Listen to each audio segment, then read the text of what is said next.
বৰাজানৰ যিটো হিনিয়াছ murder incident হৈছিলে চাৰিজন ব্যক্তি মৃত্যু হৈছিলে, চাৰিজন ব্যক্তি, দুগৰাকী মহিলা, দুগৰাকী পুৰুষ।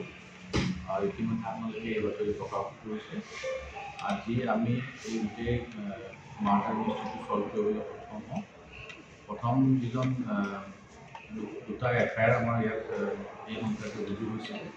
এখন এফআইআৰ দিছিলে ভাস্কৰ চৰকাৰ, য'ত বৰাজানত যিটো হত্যাকাণ্ড হৈছিলে, য'ত জয়স্মিতা চৰকাৰ, সুৰাধনী চৰকাৰ আৰু গুণধৰ চৰকাৰৰ মৃত্যু হৈছিলে।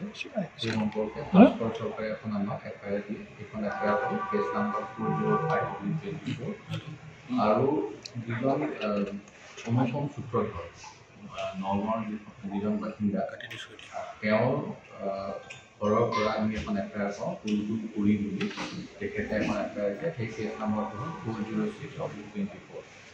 আমি এইকেইদিন ইনভেষ্টিগেশ্যন কৰি টেকনিকেল ইনভেষ্টিগেশ্যন আৰু আমাৰ যিটো হিউমেন ইণ্টেলিজেঞ্চ বা আমাৰ যিখিনি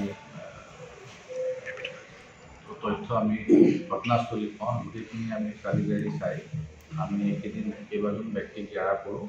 আৰু ঘটনাৰ দিনাখন আমাৰ 7:49 জয়স্মিতা আৰু নৱস্মিতাৰ মাজত কমিউনিকেশ্যন, তাৰ পিছৰ পৰা কমিউনিকেশ্যন নাছিলে। আৰু পুলিচে খবৰ পাইছিলে 8টাৰ পিছৰত। আমি এটা সন্দেহ কৰিছিলোঁ যে এইখিনি সময়ৰ ভিতৰতে যিটো ঘটনা হৈছে এইখিনি সময়ৰ ভিতৰতে হোৱা বুলি আমি সন্দেহ কৰিছিলোঁ। কিন্তু আজি যোৱাকালি আমি এটা তথ্য পালোঁ যে 8:12লৈকে কমিউনিকেশ্যনত আছিলে,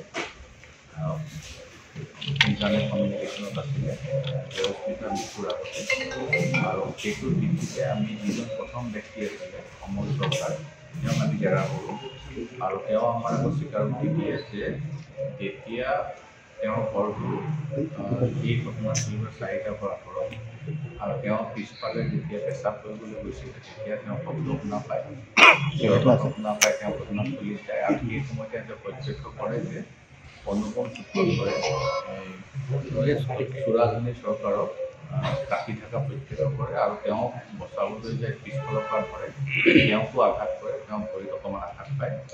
আৰু তাৰ মাজত হাতাহাতি হয় দুইজনৰ ভিতৰত।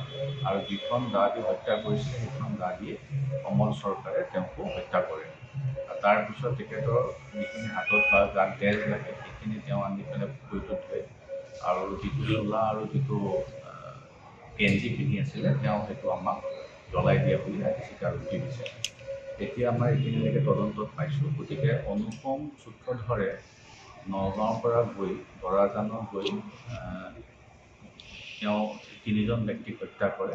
কৰাৰ সময়তে যিজন 3 নম্বৰ ব্যক্তি আছিলে তেওঁৰ নাম হ'ল সুৰাধনী চৰকাৰ, তেখেতক হত্যা কৰাৰ সময়তে অমল চৰকাৰে প্ৰত্যক্ষ কৰে আৰু তেওঁ সেই হত্যাকাৰীজনক তাতে অনুপম সূত্ৰধৰক তাতে হত্যা কৰে অমল চৰকাৰে।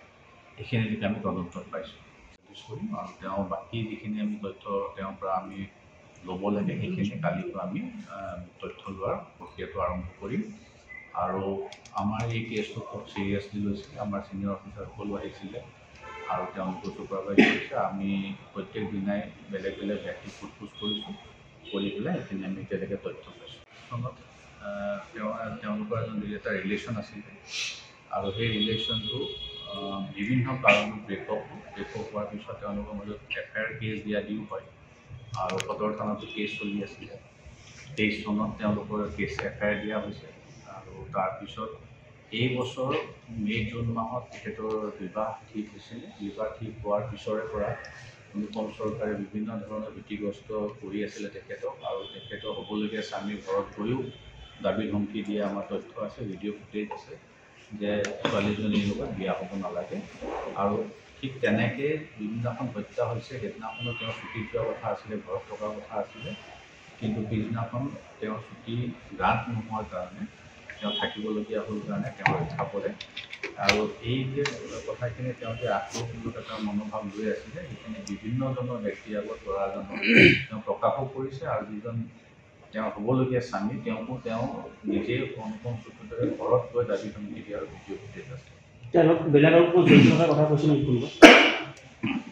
এইখিনি গোটেইখিনি তথ্য আৰু বেলেগ কোনো অমল চৰকাৰ কি হয়? অমল অমল সৰকাৰ গুণধৰ সৰকাৰ পৰিয়ালৰ হয় তেওঁলোকৰ একে পৰিয়ালৰ তেওঁ খুৰা গুণধৰ চৰকাৰ খুৰা মানে অনুপম সূত্ৰধৰে গুণধৰ সূত্ৰধৰ পৰিয়াল নাই আপুনি আকৌ অনুপম সূত্ৰধৰে হত্যা কৰিলে জয়স্মিতা সুৰাধনী আৰু গুণধৰ এই সুৰাধনী চৰকাৰক হত্যা কৰি থকা সময়তে একেতে প্ৰত্যেকবাৰ চিঞৰ নাপায় দৌৰি যায় দেখে তেতিয়া তেওঁ ৰখাবলৈ চেষ্টা কৰে পিছফালৰ পৰা ধৰে আৰু তাৰপিছতে তেওঁলোকৰ মাজত হেৰি হয় স্কাফল হয় আৰু তেওঁ ভৰিত আঘাত পাইছিল তাৰ ঘাপ আছে তেওঁৰ ভৰিটো আৰু তাৰপিছতে তেওঁ হত্যা কৰে আৰু তাৰপিছত তেওঁৰ যিখিনি এভিডেঞ্চ থাকে চোলা পোহা বা যিটো আপোনাৰ গেঞ্জি তেজ লাগিছিলে সেইখিনি তেওঁ জ্বলাইও দিছে আৰু প্লাছ ওচৰৰ পুখুৰীতে হাত চাত দি তেওঁ চফা হৈছে আৰু আমাক কথাটো তেওঁ নিজে আজি আমাক গোটেইখিনি অৱগত চুপাৰী কিলাৰ ব্যৱহাৰৰ কথা যিটো